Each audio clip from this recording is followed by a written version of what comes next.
নমস্কার বন্ধুরা, কিভাবে কচুর শাক রান্না করতে হয়। এটা হচ্ছে দুধমান কচুর শাক, সাদাটা না। এই যে দেখুন, এই যে কালাটা, এই কালাটা এইভাবে ছোলাটা ফেলে কেটে ধুয়ে পরিষ্কার করে নিয়েছি। এর মধ্যে কাঁচামরিচ ছিঁড়ে দিয়েছি, এখানে চিংড়ি মাছ আর গরম মশলা নিয়েছি, এখানে পেঁয়াজ রসুন নিয়েছি, আর ফোড়নের জন্য পাঁচফোড়ন দিয়েছি। আমি চুলে ধরিয়ে করে দিয়ে দিয়েছি। এখন কড়াইতে 1 টেবিল চামচ তেল দিয়ে দেব।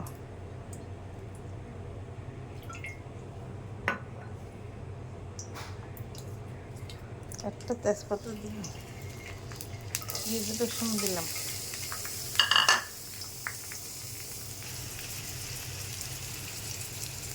এখন পাঁচফোড়ন দিয়ে দিলাম, চিংড়ি মাছ দিলাম,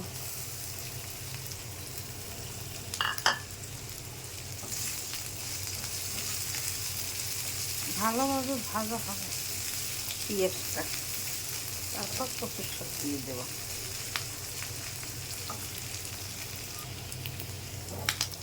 পেঁয়াজ ভাজা ভাজা তৈরি হয়ে গেছে, বাদামি কালার। কচুর শাকটা দিয়ে দিলাম। একটু সিদ্ধর জন্য সামান্য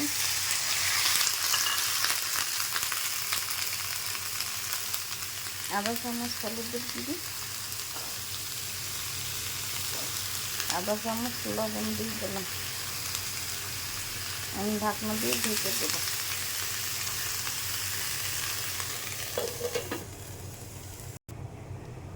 দুই মিনিট পর ফিরে আসছি, ঢাকনা তুলে দিলাম। দেখুন, কচুর শাক থেকে অনেকগুলো জল বেরিয়েছে। অল্প জল দিয়েছিলাম, বেশি জল দিলে। দেখছেন, কচুর শাক থেকে জল দিয়েছি। এখন গরম মশলাটা দিয়ে দিলাম, আর একটু নারকেল বাটা দিয়ে দিলাম।